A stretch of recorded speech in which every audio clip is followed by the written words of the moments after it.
Welcome to another episode of Corporate CPR, where we breathe life back into your organization, projects, and processes, giving you insights to recovery and avoiding corporate mortality events.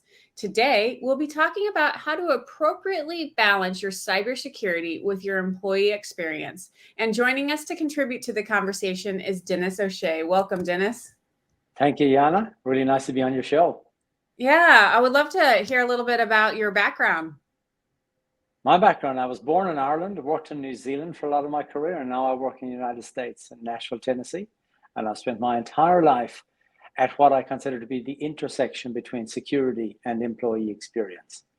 So I'm making security usable for people in a way that it gets properly adopted. So that's pretty much defined 30 years and many different countries. That's where I play.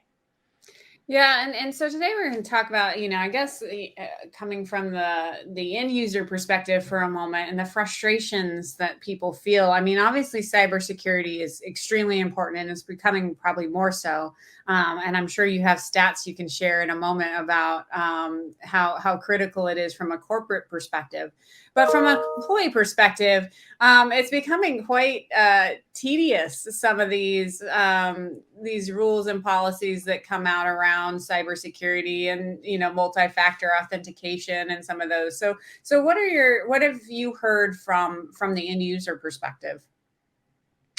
Ooh, where do we start? Well, I guess a good place to start is the big changes that have happened in the last 2 years, because what we've seen through the pandemic is a massive shift in the way people actually work. And as a result of that, we've seen some security become a lot more relaxed, and we've seen people work around their company security and take enormous risks. On the other hand, we've seen employers really try and tighten up on security and be very deliberate about how they enable remote workers to be productive and be secure. So we're seeing a couple of competing forces happening.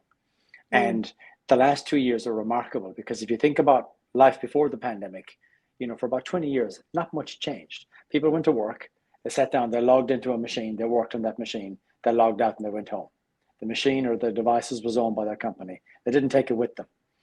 And then through the pandemic, 5 seismic shifts happened. The first was, of course, we all had to learn to work from home. And then we saw this massive increase in cybercrime. It was about a 500% increase in cybercrime through the pandemic. And we saw the cyber criminals very deliberately going after healthcare, government, schools. They were following the money, essentially, following the COVID recovery money in those organizations. And then we saw the global chip shortage. For a while, you couldn't buy a laptop. And what that meant was that companies had to allow employees to bring your own laptops, which was new, because previously companies only dealt with bring your own smartphones, not laptops. And then when we thought we were coming out of the pandemic at the end of 2020, we saw people starting to hire and onboard new employees remotely, people whom they'd never met. So they're working in home offices, out of sight, out of mind, using their personal devices to access company information. And they're connecting on a domestic Wi-Fi connection, which is shared with the family members that are probably on TikTok and YouTube and Fortnite. And then, of course, in 21, we saw the Great Resignation, where employees are saying, I can do better, or I can find more flexibility elsewhere. So those 5 shifts happened rapidly in a short period of time, and really changed the power balance between employers and employees. That's one of the big things we saw happen, that power balance changed. That's interesting. So I guess from a, user perspective, so, I work on the outskirts of IT, I guess you could say, a lot. So I'm definitely not a technologist, but I deal with IT a lot. And, even for somebody like me who does a lot of software projects and things like that, even I don't necessarily understand the risks as an end user. So maybe you could take a moment and talk about, like, why does it matter that your family is on the same Wi-Fi? Like, what are some of those things that maybe it's, so technical that we could bring it down into kind of layman's advisory for end users on what some of the risks are that we might be putting our companies in? I would say the risk around domestic Wi-Fi, domestic internet is probably not that great, but it's just I use it as an example to outline that people are very much doing their own thing in their Mm, home office, and it's mhm, probably quite different of what their corporate IT department thinks they're doing or planned for them to do. Where we see it really manifesting and where we see some of the big risks are around what people are doing with their passwords. So mm, we know now through research we've done that 31% of people are writing their work passwords in a personal notebook. mhm, And 24% of people are saving their work password on a notes app on their smartphone. mm, So we know that people are being a little bit reckless with their passwords. And we also know that almost 2/3 of the population admit that they choose passwords for work that are easy to remember. So we call it password hygiene, what we do to manage all the passwords we have. And let's face it, we all have too many for work, too many for personal life, and we're managing them badly and we're choosing easy ones. And what that means is that hackers no longer need to break into our networks or our environments. They just log in with our weakest password. mm. And we know from other research done by the BBC that 15% of the British population use their pet's name or a variation of their pet's name as their password. Might be the name with a date or a season or a month. And we're seeing these things, these crazy behaviors around passwords that make it easy for someone to reverse engineer your password or figure it out. Mm. So that's one example. And so how should a user be, because obviously we try to pick easy passwords. So if for some reason we can't remember it or the device doesn't have it stored or something that we can get into our account. So what is the solution there to prevent, that type of behavior? The ideal is we go passwordless. We do away with passwords Mm, completely. So if you've got an iPhone, you think about the experience you have.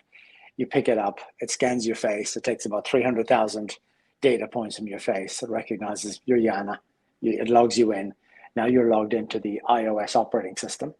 And then any apps you've got from the Apple App Store are trusted apps. And so you're signed into those through a mechanism called single sign-on.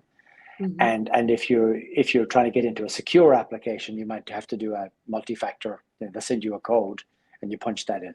Those three things are what we need across all our devices.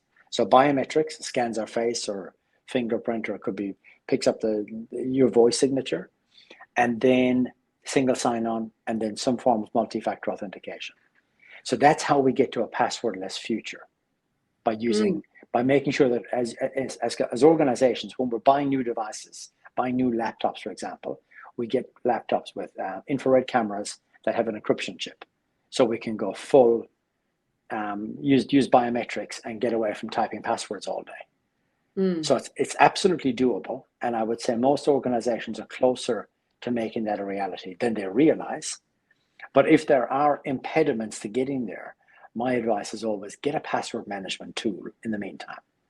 So if you mm, think as an organization, it's going to take us 2 or 3 years because we've got some complexities or we've got other impediments, I say get a password management tool, put all your passwords in there. So you have one really strong password, which can be a whole sentence, a passphrase, and then all the other passwords are inside that vault and they're secure and they're encrypted. And those tools are really cheap. They're easy to deploy. And that's a much safer method than writing passwords in a notebook or putting them on an app in your personal phone. mm. Um, well, one of I guess then let's talk about from the company perspective, we've experienced being a global company, companies not responding to the global nature of business, meaning, for instance, we have a house guest right now who came from the US and can't log into their network because Australia is banned from, just, 0365. So like, how do companies, are they overreacting in some of their policies, and how do they kind of right size that? That's a really good example. So that block would be something called a conditional access policy, which is basically saying if you're not in the United States, we're going to block access to our systems. And that's to prevent hackers getting into the environment from overseas. So totally understandable. But it obviously has gone a step too far because it's now compromising the user experience. And so that's a really good example. And that's easy to mitigate. That's a really easy thing to mitigate. I mean, there could be a simple app or a request form where the user says, I'm going to be in Australia for a while. Please permit Australia from my profile so that I can log in from Australia during this period of time. Or there can be restrictions applied that if you're on a known network or a known device, a trusted device, and you've already logged in that day and a whole bunch of factors, you can define these rules to be less onerous and more user-friendly to try and get a better balance between productivity for that employee and still securing the environment. And what are some of the other, I guess, kind of key areas where organizations are over engineering, I guess, security? I mean, security is such a hot point. So I think everybody thinks, oh, we have to make this as tight as possible. And there's a lot of fear out there. So where else are you not seeing the balance? There's something called shadow IT, which is where we see employees kind of use their own apps and use their own devices and use collaboration tools that they prefer to use over what the company has given them. And we see that happen in two particular groups. One is remote workers and the other is Gen Z, the young generation between 20 and 23. And I'll come back to them in a few minutes because that's a super exciting group. But the remote worker community is really interesting in that they work alone at home. They have a greater need to collaborate than people based in offices. And if the tools provided to them by the employer are not enabling them to work the way they want to work, they'll find other tools and they will work around the company security policies. And they have proven to be quite innovative, and they'll spin up cloud tools and they'll find ways of sharing and collaborating that IT don't even know about. And so it's called shadow IT. And we found through our research, 42%, I think it was 42% of people find their company security policies too restrictive. So they work around them. And then I think it's like 55% of people say they prefer using Dropbox and Gmail over their company's tools like Office 365 or whatever. So that, to me, that really spells, that's failure, sadly. It means that the collaboration and the ease of use is not there for them. So they feel this need to work around what they've been given. So that's quite alarming. If you're running a company and you're paying for good collaboration tools and people are not using them, that's quite alarming. But I think there's a big lesson to be learned from that, which is that remote workers are going to pressure test anything you roll out more than your office-based workers, because they really have a true need to collaborate digitally, and they don't have alternatives. And so we believe that when as a company, if you're choosing new tools, new ways of doing things, new ways of collaborating and storing your information, use your remote workers or bring them into the tent to help you pick the right tools, figure out how to communicate, figure out how to set them up, figure out how to roll them out, because they will be the ones that break the rules the quickest. So have them involved early. Well, I think another area where you see it as well is just all the available of SaaS products, right? Like where you don't even have to download something. And so I don't even know how a company would really control that, in the sense that, I could go sign up for Salesforce or, all sorts of different type of SaaS products and be loading company information into that tool without IT knowing. And then, and then that becomes really expensive because people then expense it or whatever to the company. And maybe you have duplicate software, being used throughout the organization, or you're missing the maximizing of having a corporate agreement where you could be saving money because, the power of the corporation has behind it. So how do we combat that? I think that's involving people in those decisions, and then using technology tools to detect what applications are being used. Because you're right, people can just use their credit card and spin up an account, and they're using, for example, Dropbox or Box.com or whatever. And next thing you know, your IP is distributed around a whole bunch of different places that you don't even know exist. So it's really about being very deliberate to understand what is our footprint, what are all the applications and tools that we've got today. And we see a lot of organizations are more spread than they realize. Like we were in one organization recently that was using a combination of WebEx, Zoom, Teams, and there was one other, I think it was Blue Jeans, and they didn't even realize they had 4 different tools for video conferencing and video meetings.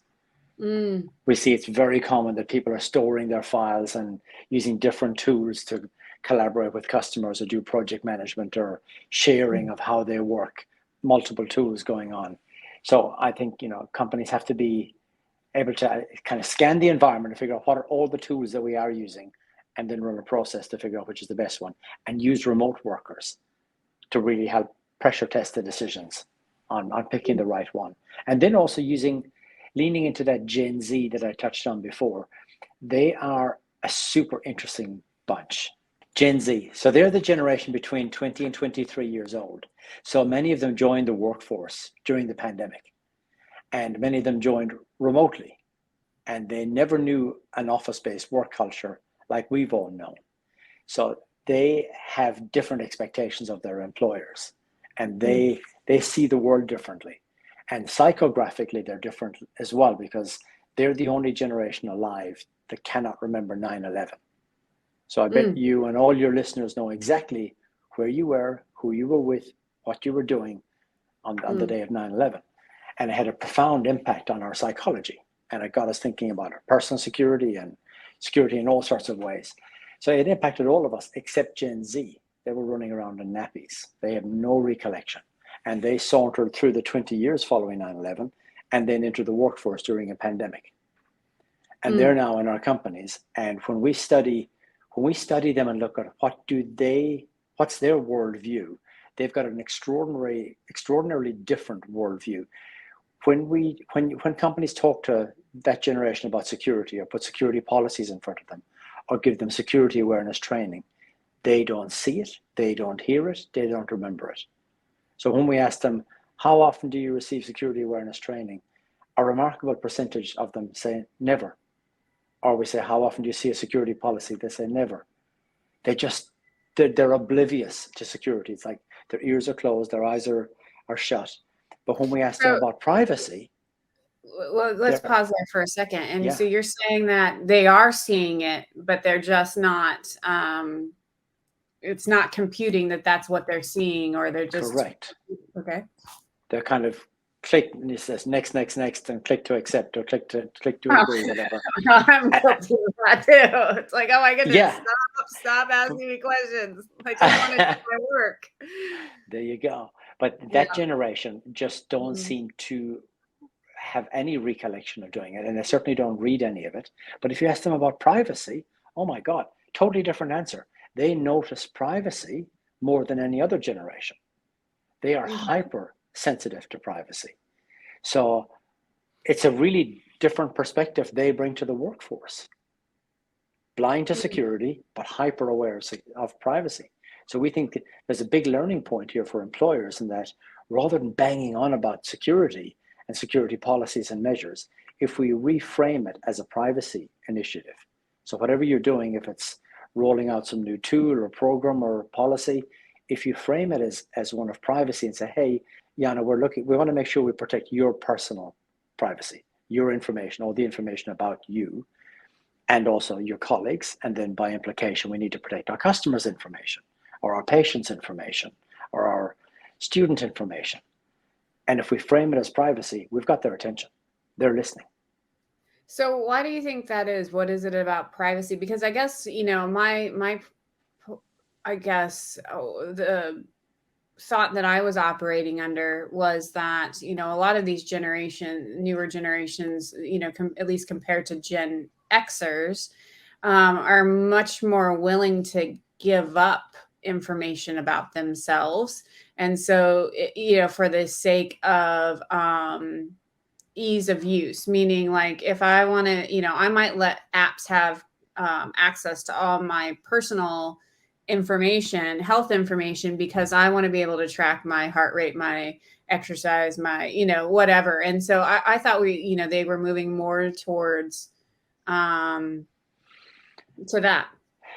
You touched on a really good point, and I have not been able to reconcile that in my mind because Mm, I look at that generation and how much they share their lives on social media, and it's mm, extraordinary.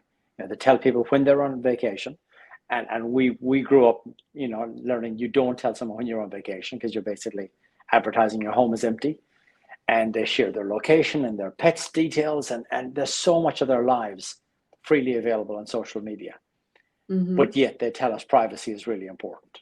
mm. I have not reconciled that dichotomy in my mind. Maybe they're just more consciously aware of what they are sharing and the decisions they make. I'm going to share all this to get a free service, for example. Mhm. Um, but there's a lot we haven't yet understood about that generation. And so you're talking about framing it in, I guess, a context that then they care about. Do you lose anything then with the other generations if you reframe it to privacy? I don't think you do. We saw that one of the questions we asked in our research is what's most important to you, your personal privacy or company security?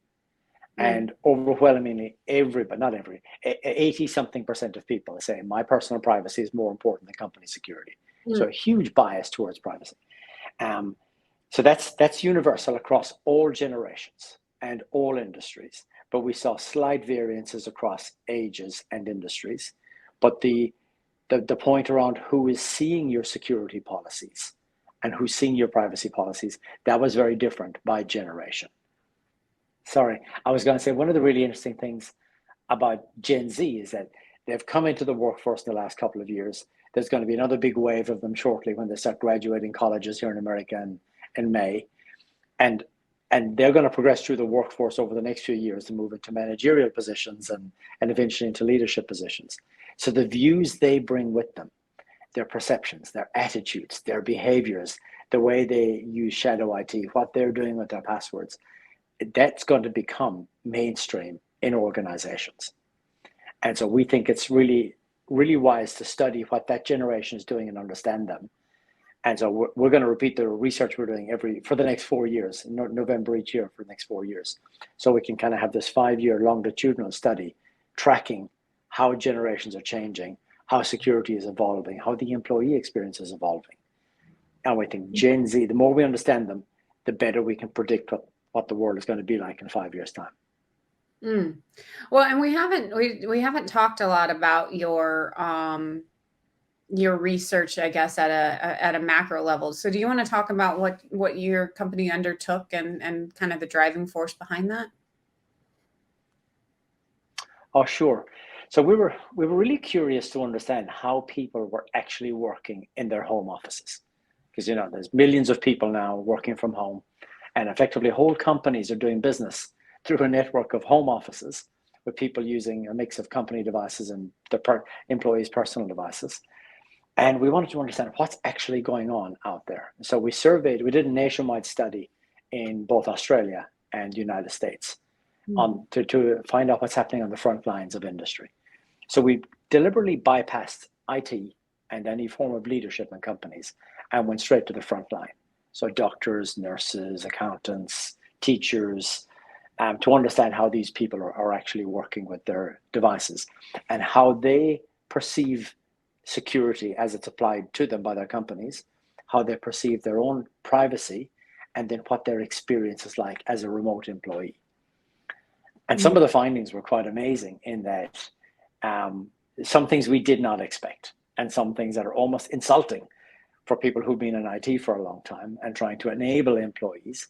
And we see now that actually they're doing different things than what we thought. They're out of sight, they're out of mind to a certain extent, mm, and they've adopted different ways of working in their home office. And some of them have taken matters into their own hands and they're working around the systems and taking enormous risks. And at a point in time when cyber crime is high, mm, we see that this is quite alarming. And also, one of the very alarming things is we saw again Gen Z said 71% of Gen Z believe other companies are doing a better job than their current company in enabling people with technology. 71%. So mm, what we can derive from that is if you're a senior exec in a company and you're reading this kind of study or any study and thinking we need to tighten up our security for this young generation that are not following the rules. You can try and get heavy-handed and say, let's apply more security, but it's likely they'll walk because they perceive other companies. 71% of them believe somebody else is doing a better job. And they only know you as an employer through the eyes of a remote worker in a pandemic. They have no point of comparison. They never worked in an office before the pandemic. So they've got a very narrow worldview of their employer, and they think you're doing a poor job compared to what they think others are doing. So it's a challenging tightrope for employers to walk, to figure out how do we harness and embrace this generation without alienating them. And I guess how much I suppose a lot of that is influenced from just the amount of, they're digital natives, they're used to, schools are implementing so much more around, using technology for schoolwork and things like that. You think that's where a lot of it's coming from, or?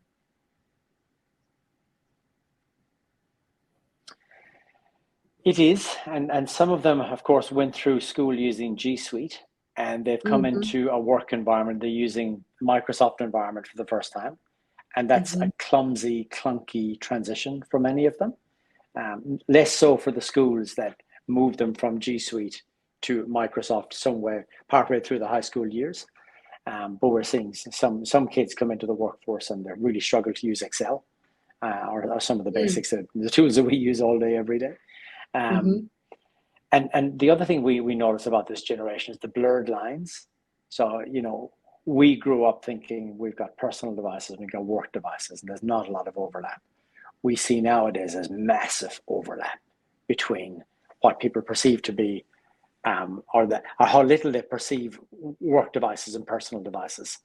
And so young workers, 57% of young workers use their work devices for personal use, and 71% of them use their personal devices to do work.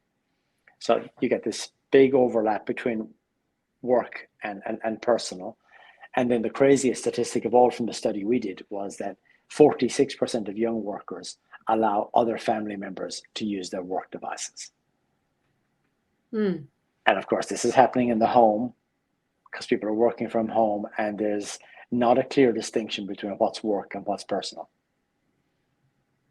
And we think that has accelerated, that blurring has really accelerated in the last 2 years.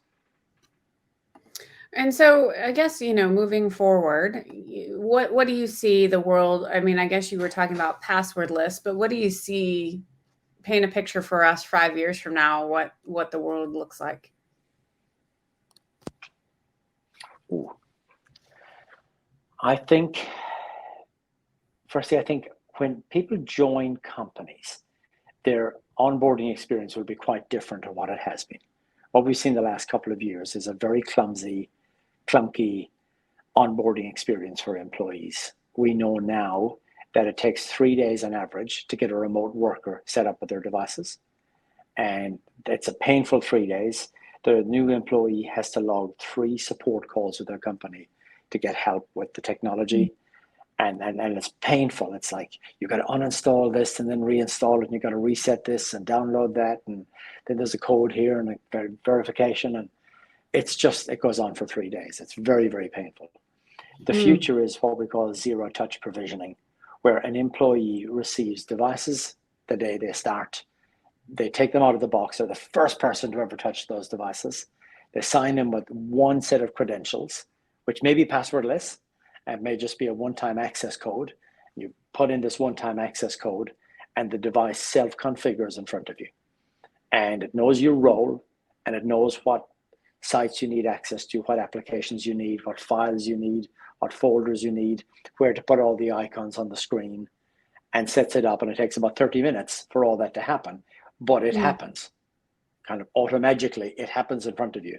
And that happens with your laptop, maybe your tablet, your smartphone, and all this self-configures, and it's a kind of a zero-touch experience. That's feasible today, and we've been helping many organizations do that through the pandemic, but it's not mainstream yet. It will become mainstream. So if you're like a travel nurse and you join a hospital, instead of spending 3 days getting all this stuff sorted out, you really should be up and running in about an hour with your technology working for you, fully credentialed, fully authenticated into all your systems, ready to go out and hit the wards. So that's what onboarding new employees will look like. And in the world today, where we have an average of 97 passwords in our lives, I'm really hoping that will diminish quickly, and we'll get to a point where it's really our faces. Our faces or our fingerprints or our voices become our form of authentication, and maybe 2 or 3 of those combined, in fact. So we truly go passwordless, and I look forward to seeing that happen. What else in 5 years' time? And I see that the devices we use for work will largely be personal, actually. Less provided by organizations, more will be personal devices. We'll be able to choose the devices we want to use. And that will include AR and VR, so artificial reality and virtual reality devices. So they're going to come into our world soon. And you'll see people bring their own, or companies will supply them. So we'll have the whole BYOD challenge we kind of lived for the last 15 years with smartphones, and we're now living with laptops. We will go into that with AR and VR devices. And then there will be security challenges and provisioning challenges and a whole bunch of challenges around those. But I see that all those devices, it'll become less important who owns the device, much more important that they're configured quickly and efficiently and securely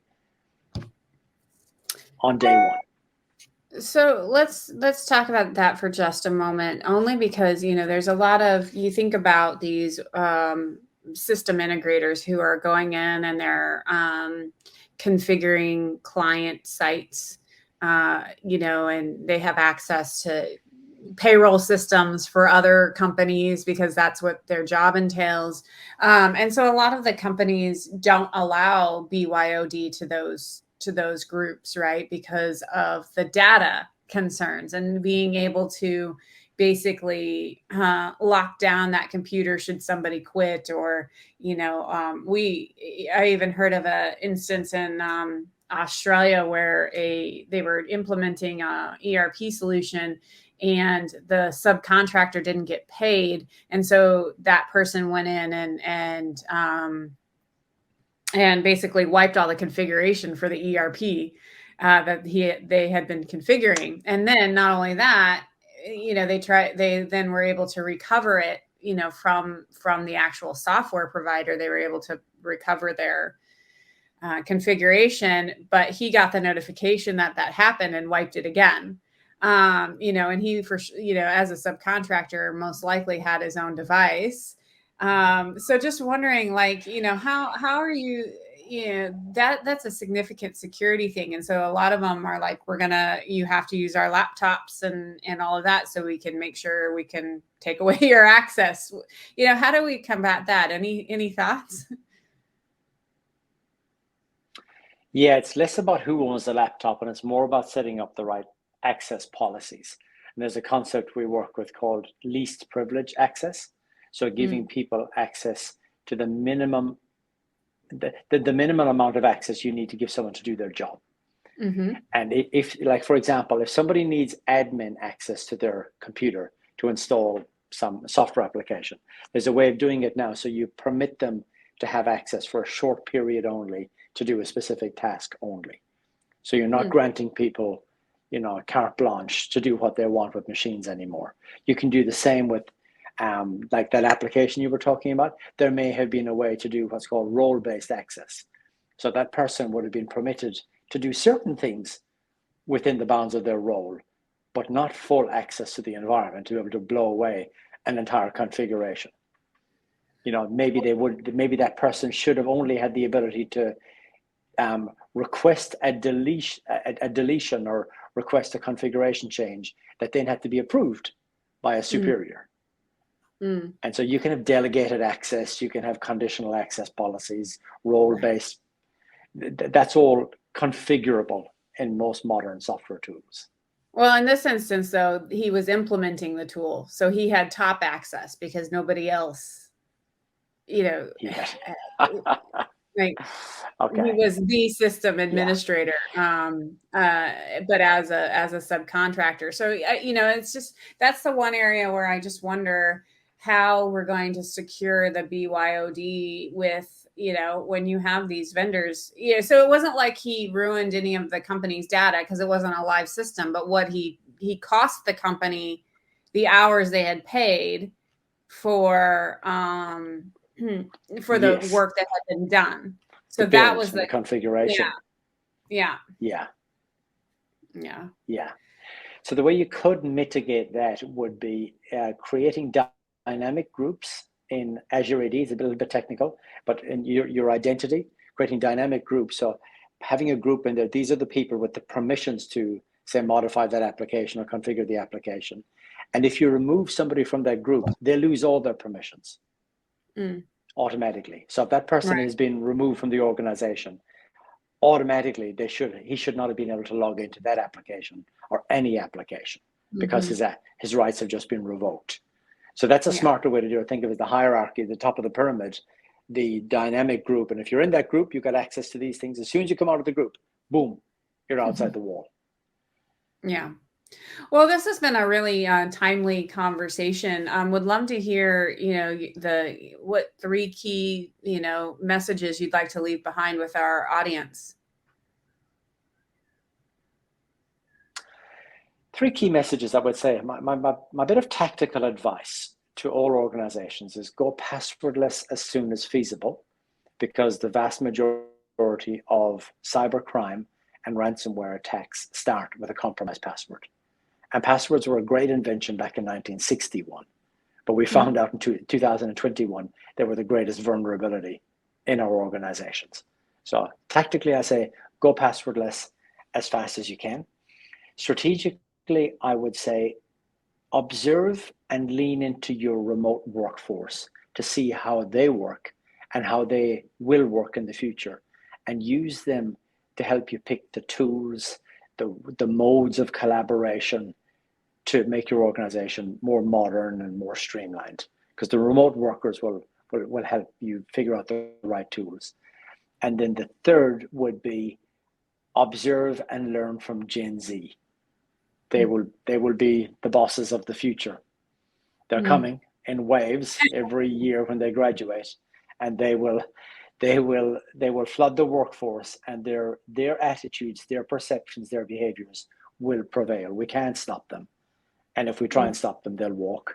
So we need to learn to adapt to them and harness their energies. And that's going to be a journey for all of us. So as we get older, um, they're going to become more mature, and eventually take on managerial positions in our companies. So we need to embrace them. We need to learn to love them, and we need to learn to harness all their talents, and learn to work with them. Absolutely. Well, Dennis, thank you for your time. How can people learn more about what your company does and about the research you've done? Thank you. So the research is on a public website called the endpointecosystem.com. And anyone can use the research data. It's there for analysts, journalists, anyone to use it. And you can download the reports, and it's all free. Our company is called Mobile Mentor, and we specialize in helping organizations to find the right balance between productivity and security. And we're primarily working with Microsoft technology. So helping companies roll out Microsoft 365 in a way that their employees can work anywhere on any device and be secure, and hopefully not get hacked, but be productive wherever they are on the planet. And we're mobile-mentor.com or mobile-mentor.com. And then I'm on LinkedIn, Denis O'Shea. That's DENISO''SHEA. And I'm active on LinkedIn. And so anyone can find me there, message me. And if anyone's interested in this research, I'm more than happy to provide a briefing. I love talking to C-suites and to leadership teams and companies around what we can learn from the data, how we can interpret it, and how we can make better decisions for tomorrow to protect our Mm. organizations and empower our employees. So just hit me up on LinkedIn. I'm more than happy to provide briefings and share what we've learned. Well, thank you so much, Dennis. I appreciate your time. Great. Thank you, Anna. It's been such a privilege. Thank you. And to our audience, until next time, keep your organizations healthy. Hey!